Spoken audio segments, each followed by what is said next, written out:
Okay, here we go again. How are you?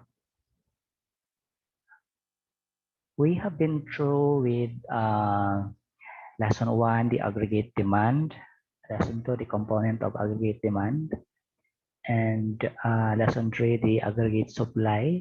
So this week, we are going to tackle the scope of aggregate market equilibrium. By the way, this is for basic macroeconomic students. If you notice the course description, it tells us about it's about the basic macroeconomic topics because the course description is only limited to the basic macroeconomics topics. So without further ado, in this lesson, you are all expected to be able to discuss what aggregate market equilibrium is. Second, you are expected to be able to analyze and evaluate wait, this is not term. Let's continue. You are all expected to be able to analyze and evaluate long run aggregate market and short run aggregate market. And lastly, you are all expected to be able to evaluate the causes why ED curve shift in the long run. Equilibrium. What is equilibrium? Equilibrium is somewhat related to this picture. If you are born from October, in between October 23 to September 23 to October 22, I am sure you are all familiar with this picture because this is the Libra zodiac sign. Now, why we talk about the Libra zodiac sign in relation to our topic aggregate market equilibrium? Because equilibrium has a root word Libra.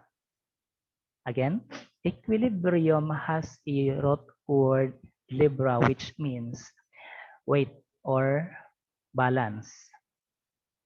This is precisely the reason why the Libra zodiac sign shows a weighing scale. It symbolizes equality and balance. Therefore, aggregate market equilibrium talks about the balance and equality or the equal or balance between aggregate demand and aggregate supply. Again, aggregate market equilibrium talks about the equality of aggregate demand and aggregate supply. Before we go any further, let's define first some related terms so that it will help us understand better the topic. Again, aggregate demand, a sort of review. Aggregate demand is the total demand of final goods and services produced in the economy. This includes the aggregate consumption of the household, expenditure of the business firms and the government, and the expenditure by the foreigner or foreign economy. And the aggregate supply, this refers to the output of goods, total output of goods and services produced by the domestic economy within its territorial boundary for a specific period of time.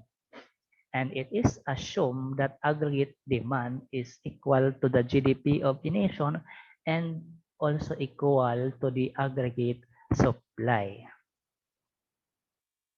And aggregate market, it is an economic model relating to price level and the real production.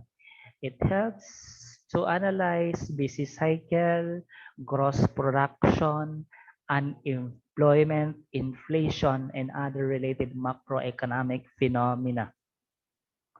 And lastly, Our topic, aggregate market equilibrium, refers to the aggregate supply intersects with aggregate demand, or aggregate demand equals to aggregate supply. That is the definition of aggregate market equilibrium. In this reason, if we look at it in the graph, there is the presence of two opposing variables, the aggregate supply and aggregate demand.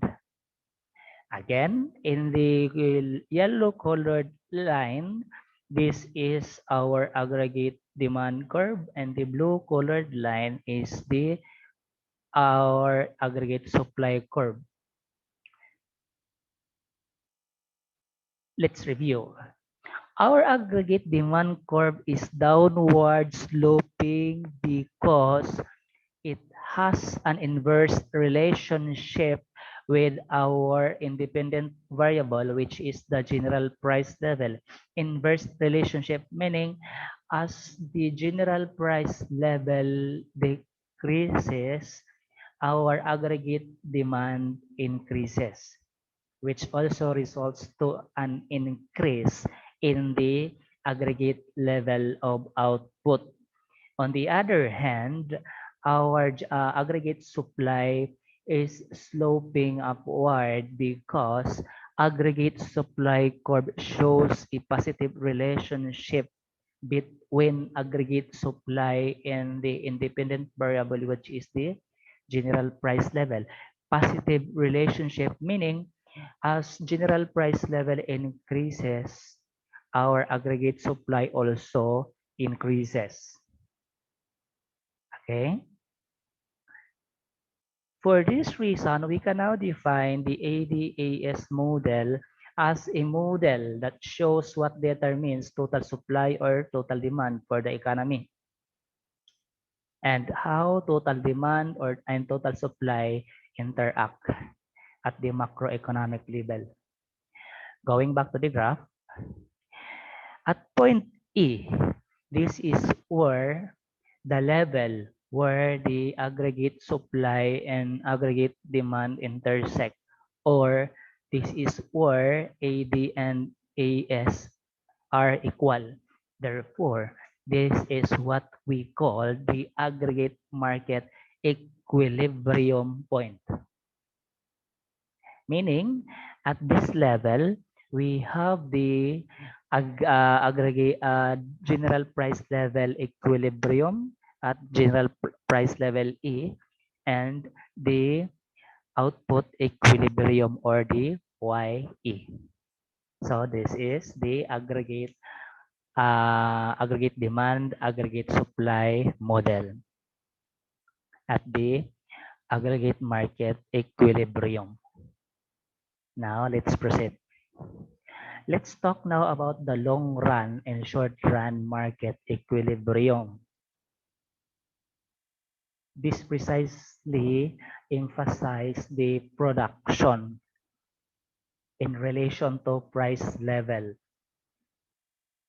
Again, aggregate market emphasizes the relationship of the price level and the real production. Therefore, if we talk about long run and short run aggregate market, we talk about production and prices. So, going back.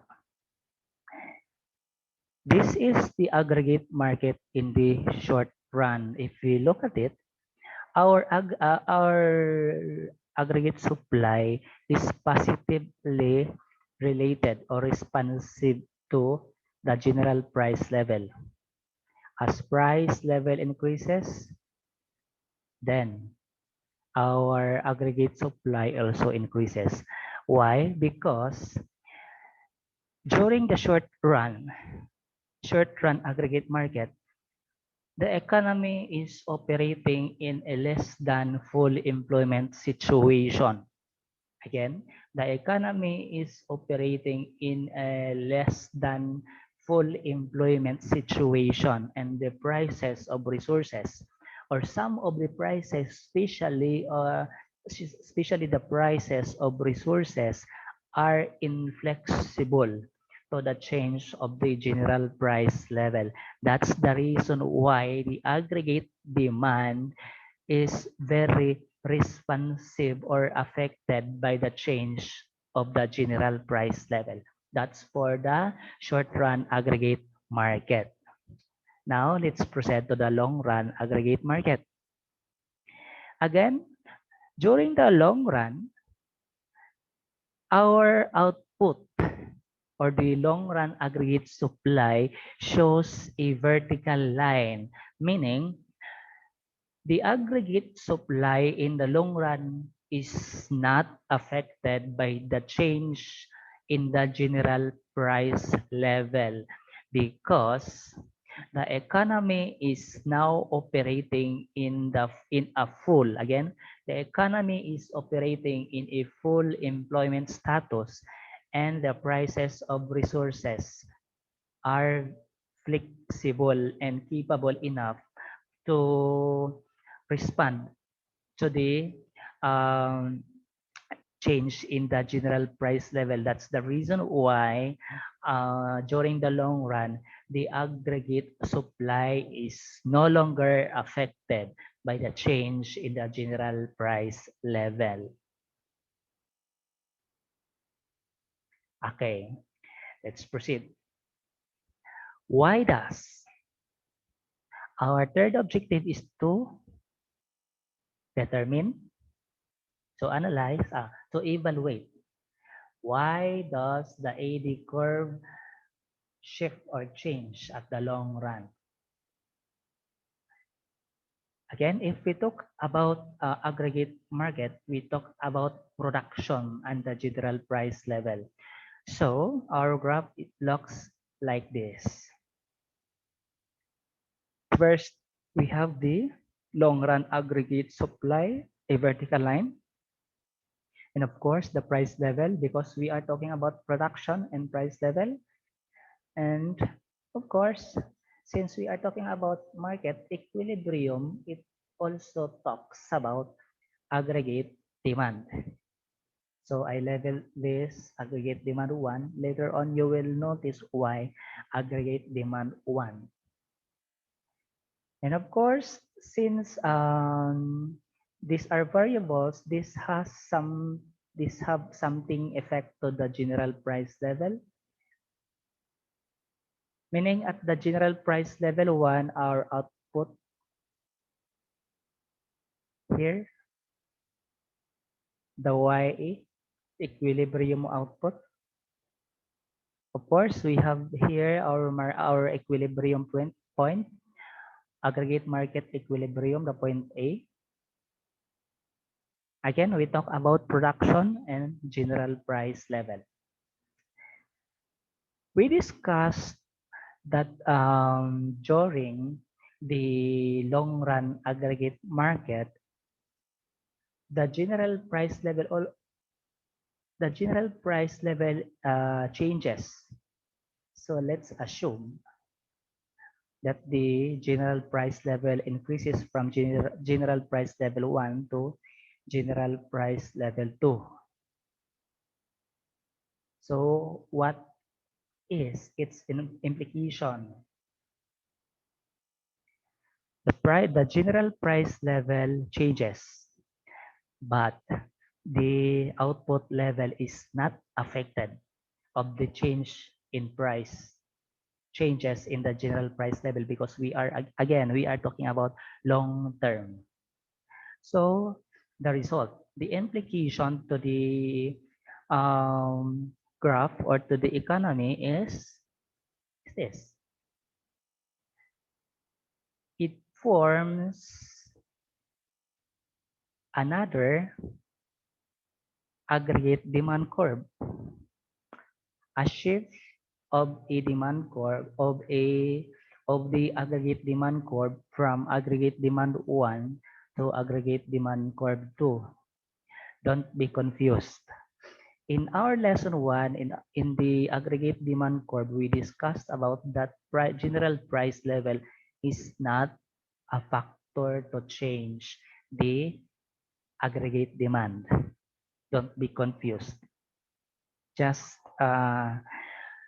continue listening and analyze. Always remember that there are factors why aggregate demand shift. Remember? So let's assume that any of those factors occur during the long run because this is already the long run market equilibrium. Therefore, many things will happen, including those factors. Then, the aggregate demand curve shifted. Second, we believe that supply creates its own demand. And because aggregate supply is already given here. Again, supply creates its own demand and the aggregate supply is already given. Therefore, one or all or any of the four factors occur, resulting to the shift of the aggregate demand curve.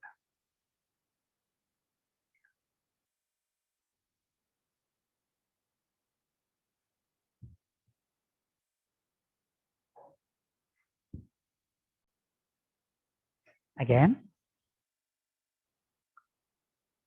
supply aggregate supply is given and the occurrence of the any of the factors of factors causes the shift of the aggregate demand.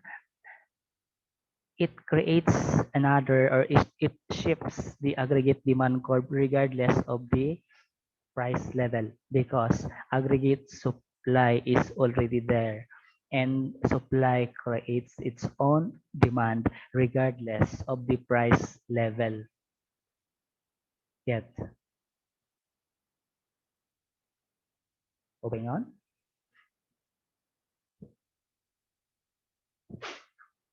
For this reason, a new equilibrium point is created.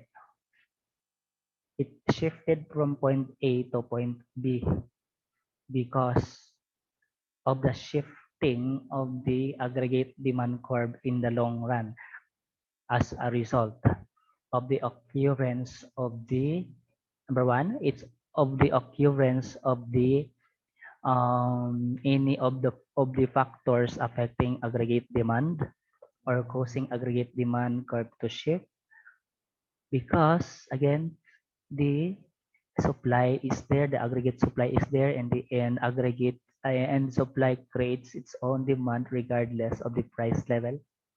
And price level is already there because we are talking about changes in the price level relative to the real production in the long and short aggregate market.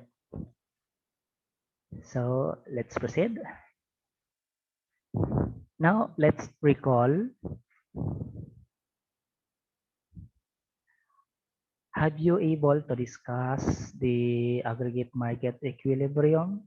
I think we did. Aggregate market equilibrium is the situation wherein aggregate demand intersects with aggregate supply or the aggregate demand is equal to aggregate supply.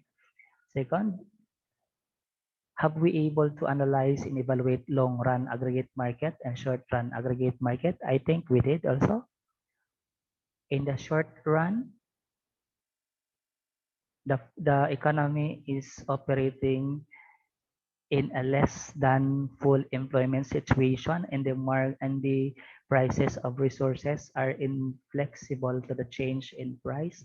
That is why during the short run aggregate market, our aggregate supply is um, positively related to the general price level. And during the long run aggregate market, the economy is operating in a full employment situation and the prices of resources are flexible enough to um, flexible to the change of the general price level. That's the reason why the long run aggregate supply is vertical line.